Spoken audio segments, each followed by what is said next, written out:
नमस्ते दोस्तों, आप सबका एक बार फिर से स्वागत है आपके अपने YouTube चैनल सत्य सनातन में। पाकिस्तान इस समय गृह युद्ध की कगार पर है। लाहौर में देखा जाए तो सैकड़ों गोलियां दनादन अभी आम जनता के ऊपर बरसा दी गई, जिसमें सैकड़ों लोग मारे गए हैं, काफ़ी लोग हताहत हुए हैं, लाखों लोग सड़कों पर हैं। लेकिन इसका कारण क्या है? पाकिस्तान अचानक से गृह युद्ध की इस कगार पर नहीं पहुंचा है।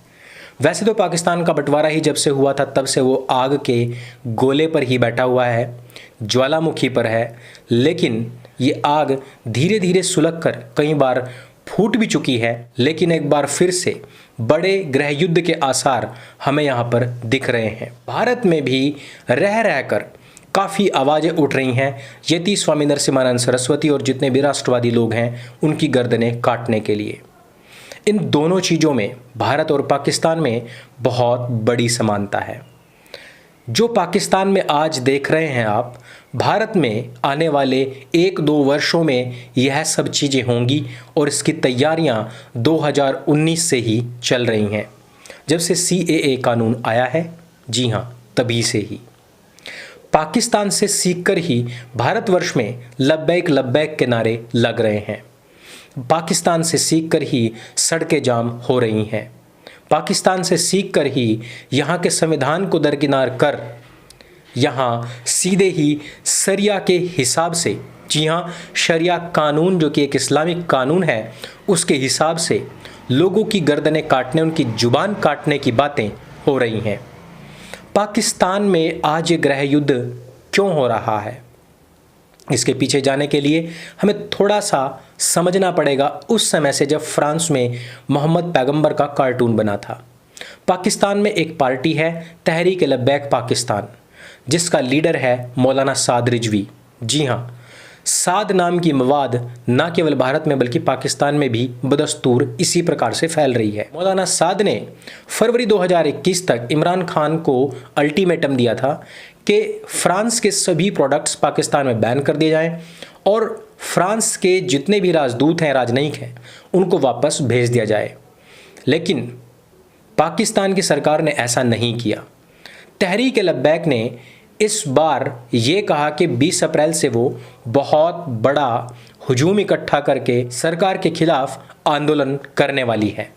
लेकिन उससे पहले ही मौलाना साद रिजवी को गिरफ्तार कर लिया गया और बताया जा रहा है कि जेल के अंदर उसको बेल्ट ही बेल्ट से खूब पीटा जा रहा है। इसके विरोध में तहरीक लब्बैक के लोग सड़कों पर उतर आए और उन्होंने हिंसा करनी शुरू कर दी। उन लोगों के पास में बड़ी मात्रा में असलहा, गोला बारूद, गोलियां, बंदूक है, ऐसा बताया जा रहा है, जिससे उन्होंने पुलिस पर सीधे ही हमला कर दिया। ये सभी वीडियो मैं आपको पिन कमेंट में दे दूंगा, वहाँ से आप टेलीग्राम ग्रुप पर जाकर ये सभी वीडियोस, वहाँ के गृह युद्ध की, सड़कों पर होने वाली हिंसा की वीडियोस देख सकते हैं, जिनको हम यहाँ पर नहीं डाल सकते। पाकिस्तान की महिलाएं, बच्चियाँ, बच्चे, बूढ़े सभी सड़कों पर हैं और पुलिस के साथ में सीधी कार्रवाई कर रहे हैं, क्योंकि मोहम्मद का जो चित्र है वो बना दिया गया है। इसके बाद उन लोगों के वहाँ पर एक ही डिमांड है, सर तन से जुदा, तन सर से जुदा। भारत में भी इसी प्रकार के आंदोलन लगातार बढ़ते जा रहे हैं। आपने देखा किस प्रकार से अजमेर की दरगाह के सामने भीड़ जुटा करके कुछ चिश्ती चुरुस्ती खड़े होकर के कह रहे हैं कि हमें सर तन से जुदा कर देना चाहिए था, क्योंकि कानून कुछ भी करने वाला नहीं है। भारत में इस प्रकार के बहुत सारे आंदोलन अभी तक हो चुके हैं, इस प्रकार की मीटिंग्स हो चुकी हैं और इस सब के पीछे पाकिस्तानी प्रेरणा है। पाकिस्तान में जिस प्रकार से ईश निंदा कानून है, यानी कि मोहम्मद, कुरान, अल्लाह, इस्लाम के खिलाफ यदि कोई भी बोलेगा तो उसको बिहेड कर दिया जाएगा, उसी कानून की मांग यहाँ भारतवर्ष में भी हो रही है। पाकिस्तान एक ऐसा देश है जहाँ पर तर्क वितर्क का कोई स्थान नहीं है, जबकि भारत में तर्क वितर्क आधारित जो संस्कृति है वो लाखों वर्ष पुरानी है।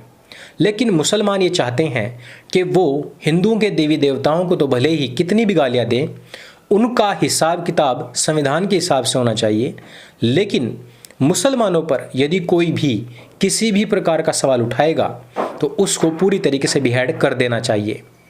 मुसलमानों का ये जो तरीका है ये पाकिस्तान से हूबहू मिलता जुलता है।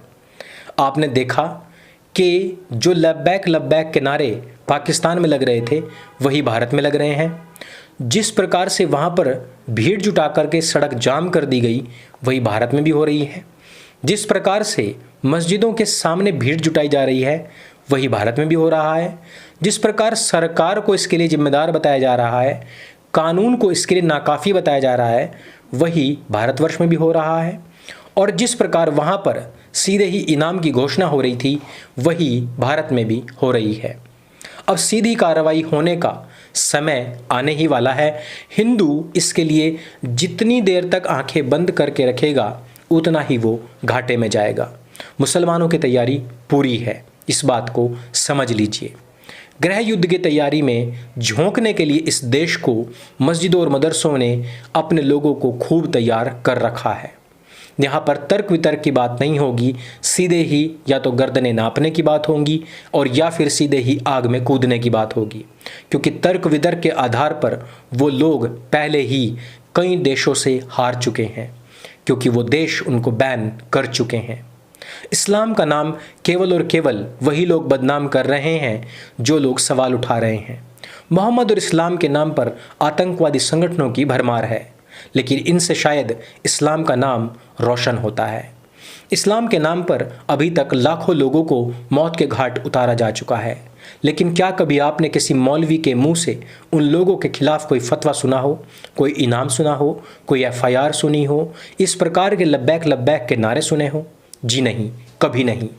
अजमेर की दरगाह हो या फिर जामा मस्जिद हो, फिरका कोई भी हो और परस्ती किसी के प्रति भी हो, मुसलमान कभी भी आतंकवादी संगठनों, आतंकवादी लोगों के खिलाफ कोई फतवा नहीं निकालते।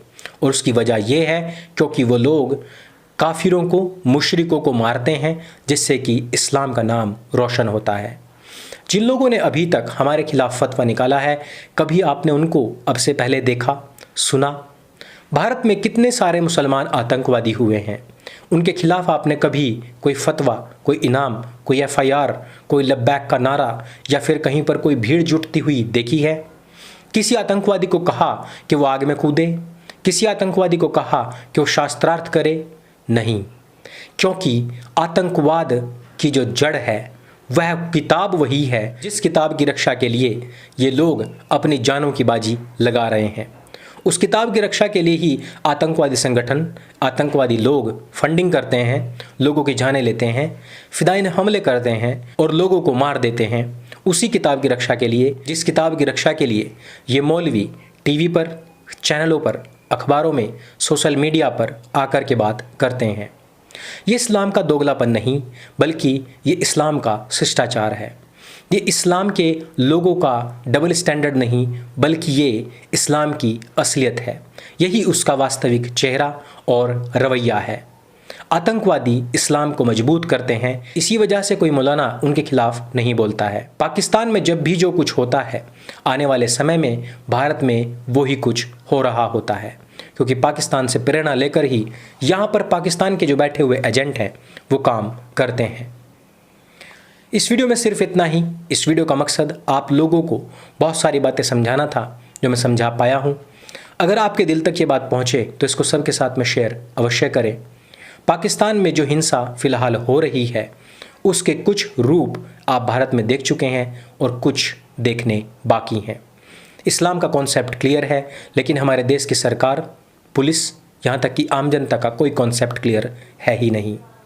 यहाँ हिंदू आज भी अजमेर दरगाह पर पैसा चढ़ाने इसलिए जाते हैं ताकि वो लोग उस पैसे को इकट्ठा करके राष्ट्रवादी, हिंदूवादी लोगों की गर्दनों पर इनाम रख सकें। ऐसे हिंदुओं को धिक्कार है, धिक्कार है, धिक्कार है। मेरे संग बोले सत्य सनातन वैदिक धर्म की जय। जय हिंद, वंदे मातरम।